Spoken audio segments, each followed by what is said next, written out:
সর্বোচ্চ সাজা চাই, ফাঁসি চাই। আমার 3টে ছেলে মেয়ে, এই মাসুম বাচ্চা 4 মাস কয়েকদিন বয়স হচ্ছে, এখন বাবা হারা। আমার 2টে ছেলে বাবা হারা।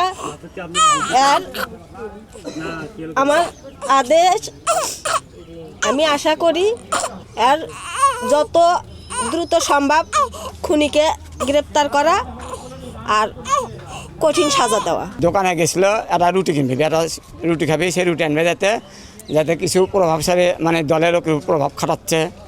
খাটানোর পরে ওনাকে একটা চেকের মামলা হয়েছিল। তো চেকের মামলা হচ্ছে কথা, চেকের মামলা তুলে না নিলে তো ঈদের পরেই তো দূরত্বে তুলে নেব। এরকম কতদিন হুমকি টুমকি দিচ্ছে, দেওয়ার পরে সে আগ্রার সময় গেছে। তা আমরা তো শুতেছি, পরে 5-6 জন লোক ঘিরে আছে, 5-6 জন ঘেরার করছে। ঘেরার করে একজন চাকু মারছে, মারে তারপরে চলে গেছে। তারপর আমার ভাই এসে বলেছে, আমার ছোটো ভাই বলছে, এই ভাই বলছে যে আমাকে চাকু মারছে, আমার ভাই চাকু মারছে। তাই আমি দরজা খুলে এসে দেখি একটা লোক নেই, মানে সব উদয় হয়ে চলে গেছে। পরে আমার ছোটো ভাই মেডিকেল নিয়ে এসে ভর্তি করেছে। তারপরে আজকে 10টার সময় মৃত্যু ঘোষণা। আমরা তার বিচার চাই, তার ফাঁস চাই, তার ফাঁসি চাই, তার বিচার চাই। আমাকে চাকু মারছে, তা আমি কোনো কে মারছে, কয় এরা মারছে।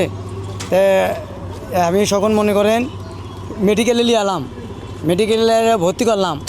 ভর্তি করার পরে মনে করেন এখানেও তো খুব একটা চিকিৎসা ডাক্তার পাইনি, খালি প্রাথমিক ডাক্তার পাচ্ছি আর বড় ডাক্তার মেলেনি। কিন্তু আমি ঢাকা নিয়ে যাওয়ার জন্য চিন্তা ভাবনা করেছিলাম রাতের, সেটা 12টার থেকে 1টার ভিতর।